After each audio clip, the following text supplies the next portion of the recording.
बिस्मिल्लाहिर्रहमानिर्रहीम, अस्सलाम वालेकुम, हेलो एवरीवन। उम्मीद करता हूँ आप सब खैरियत से होंगे। आज जो हमारा टॉपिक है that is from English literature, Victorian age in English literature. इससे पिछली वीडियोस में हमने romantic age, Anglo Saxon age, इसी तरह डिफरेंट एजेस को डिस्कस किया है। सो उन वीडियोस का लिंक आपको डिस्क्रिप्शन में मिल जाएगा, उसको ज़रूर देख लीजिएगा। आज की वीडियो बहुत इंटरेस्टिंग होने वाली है। विक्टोरियन एज से रिलेटेड इसके फ़ीचर्स और एग्जाम्पल समेत डिस्कस करेंगे। सो टाइम वेस्ट के बगैर let's get started. Victorian Age. The Victorian Age in English literature refers to the period during the reign of Queen Victoria.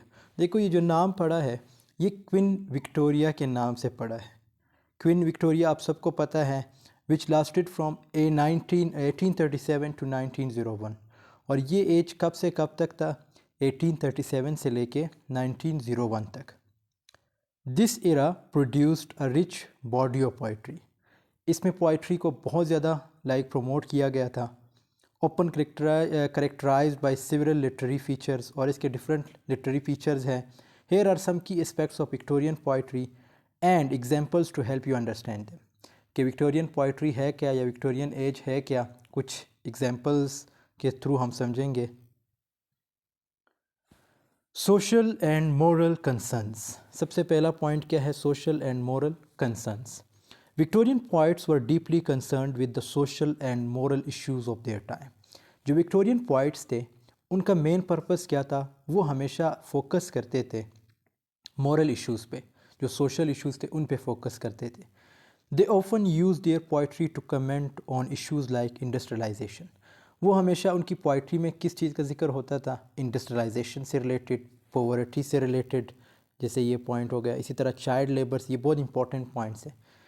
And the effects of rapid societal changes, यानी modern time या चल रहा था या होने वाला था, तो इसलिए इनकी जो पोइट्री थी उसमें ये जो पॉवर्टी है, इंडस्ट्रियलाइजेशन है, चाइल्ड लेबर है। अब इंडस्ट्रियलाइजेशन का दौर कब स्टार्ट हुआ? तो ऑब्वियसली जब मॉडर्निज़म स्टार्ट हुई थी तब ये इंडस्ट्रियलाइजेशन का दौर स्टार्ट हुआ, और इसी तरह सोसाइटी चेंज होने लगी। तो इनकी जो पोइट्री थी उसमें ज़्यादातर यही इश्यूज देखे गए थे। For example in Alfred Lord Tennyson's poem the lady of shallot, the lady's isolation in her tower can be seen as a metaphor for the isolation and detachment of the artist in a rapidly changing world. तो ये एक pome है जिसमें ये बताया गया है Lord Alfred Lord Tennyson का, जिसमें एक लेडी होती है, वो अपने टावर से जो है बिल्कुल आइसोलेट हो जाती है। तो ये किस चीज़ को, अब आइसोलेशन किस चीज़ को सिम्बलाइज़ करता है या किस चीज़ का मेटाफर है? ऑब्वियसली जब आप दुनिया यानी जो दुनिया मॉडर्निज़म की तरफ जाती है तो आप आइसोलेटेड फील करते हैं। तो ये उसकी बेस्ट एग्जांपल है। बाकी आप लोग ये पोएम ख़ुद पढ़ लीजिएगा या देख ले, किसी भी यूट्यूबर की वीडियोस पे बनी होगी। दूसरा पॉइंट है हमारे पास नेचर एंड रोमांटिसिज्म।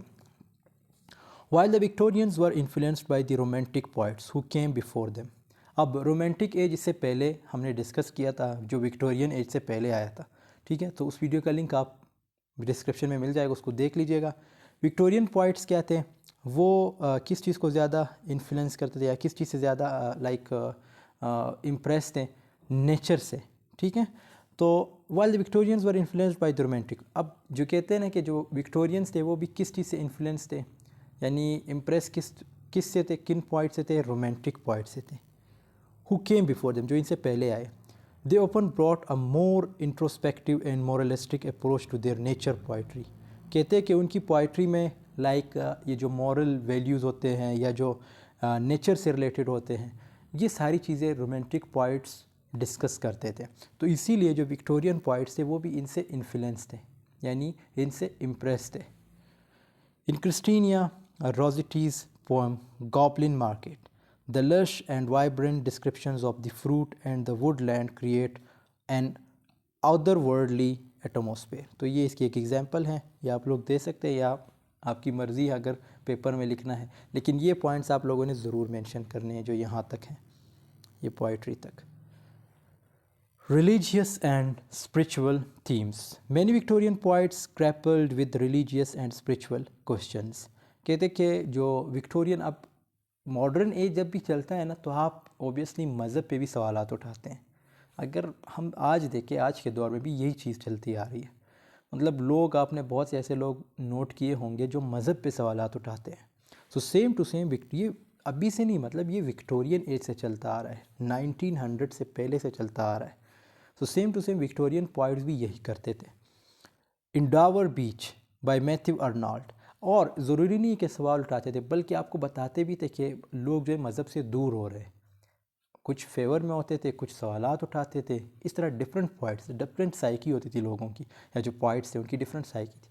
जैसे ये पोम मैंने ख़ुद भी पर्सनली पढ़ा है, द डावर बीच। इसमें मैथ्यू अर्नाल्ड, ये मैथ्यू अर्नाल्ड की पोम है। The pome speaks reflects on the decline of faith and the sense of loss on the world. इसमें जो हमारे पॉइट हैं मैथ्यू अर्नाल्ड, वो बताते हैं कि लोग जो है, यानी जो इनका जो ईमान है उससे डिक्लाइन की तरफ जा रहे हैं, यानी नीचे की तरफ गिर रहे हैं।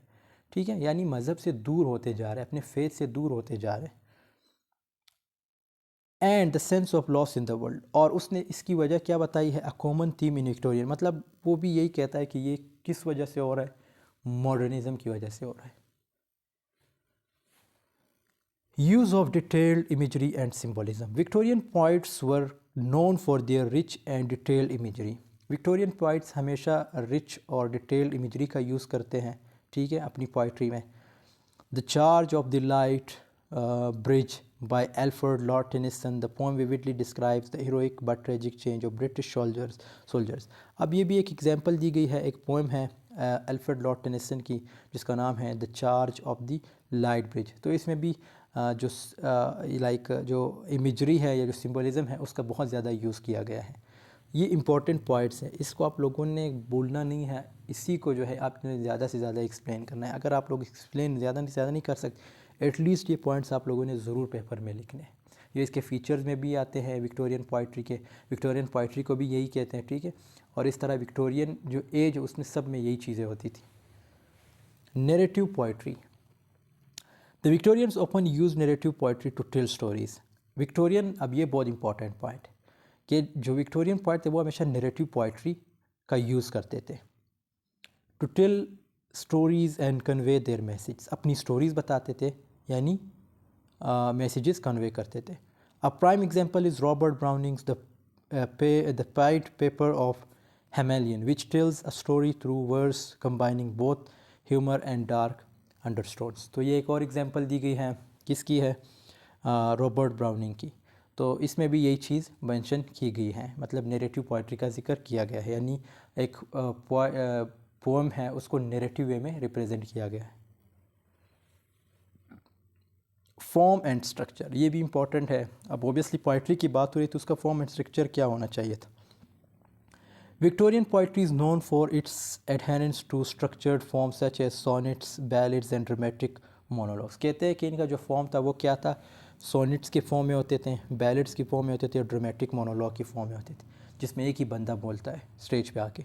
For instance in Browning's my last duchess the use of dramatic monologue form allows the reader to gain insight into the character's psychology. अब ये पोएम मैंने खुद भी पढ़ी है पर्सनली, द लास्ट डिचेज, जो कि रॉबर्ट ब्राउनिंग की है। सो इसमें भी यही चीज़ है कि एक करेक्टर होता है, उसकी साइकी हमने देखनी होती है, उसकी साइकोलॉजी हमने देखनी होती है।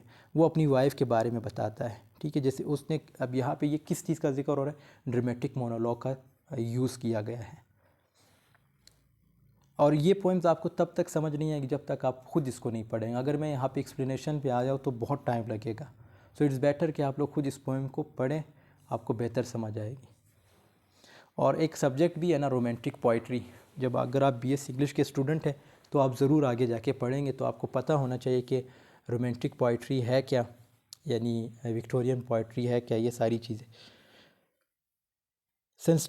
Sentimentality and emotion. Victorians were not afraid to express their emotions and often more sentimental poetry and often wrote more sentimental poetry. अब ये अपने इमोशन से बिल्कुल नहीं घबराते थे, ठीक है, अफ्रेड बिल्कुल नहीं थे। ये अपनी सेंटिमेंट्स का भरपूर यूज़ करते थे अपनी पोइट्री में। Elizabeth Barrett, Browning's How Do I Love Thee, Let Me Count the Ways is a beautiful example of a heartfelt expression of love.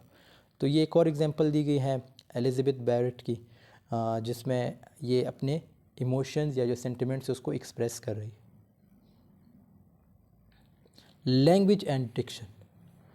Victorian poets used elaborate and open archaic language and diction. Victorian poets क्या थे, वो एलिब्रेटिव use करते थे, मतलब एलिब्रेट करते थे किसी चीज़ को ज़्यादा लाइक प्रॉपर वे में। In the lady of Charlotte Tennyson's use of rich and descriptive language enhances the dream-like quality of the poem। तो ये एक और एग्जांपल है जिसमें पूरी एक स्टोरी को एलोब्रेट किया गया है। Note, these are just a few of the literary features of Victorian poetry. ये सिर्फ कुछ ही फीचर्स है लिटरेरी पोइट्री के, विक्टोरियन पोइट्री के sorry. These era produced a wide range of poets and styles. इस इरा में बहुत से पोइट्स आए हैं, बहुत से स्टाइल्स को इंट्रोड्यूस किया गया पोइट्री के स्टाइल्स को। But a common thread through out their work is a focus on the moral, social and emotional complexities of their time. तो इनका जो मेन पर्पस था वो किस चीज़ पे ये लोग ज़्यादा फोकस करते थे, सोशल, मोरल, इमोशनल कम्प्लेक्सिटीज़। ये उस टाइम के मतलब जो चीज़ें थी उनको डिस्कस करते थे। ऑब्वियसली वो टाइम चल रहा था क्वीन विक्टोरिया का, सो जैसे 18 से फिर 1901 तक इसमें जो पोइट्री आई है वो सारी पोइट्री क्या कहलाएगी, विक्टोरियन पोइट्री कहलाएगी। अब विक्टोरियन नाम क्यों पड़ा है, क्योंकि क्वीन विक्टोरिया उस वक्त मलका थी। तो ये थी आज की वीडियो विक्टोरियन पोइट्री से रिलेटेड, और ये इंग्लिश लिटरेचर का एक एज है, एक पीरियड है जो आप लोगों को पता होना चाहिए। सो आई होप आपको समझ आ गई होगी। फिर भी कोई क्वेश्चन है आप कमेंट सेक्शन में पूछ सकते हैं, या आप मुझे व्हाट्सएप पे मैसेज कर सकते हैं इंग्लिश विद AR कॉमरेड के नाम से, और सॉरी इंस्टाग्राम पे, और इसी तरह व्हाट्सएप पे भी मेरा अपना नंबर है। सो कोई भी क्वेश्चन है आप कमेंट सेक्शन में बेशक पूछ ले। मिलते हैं नेक्स्ट वीडियो में, तब तक के लिए अल्लाह हाफिज़, टेक केयर ऑफ़ योरसेल्फ।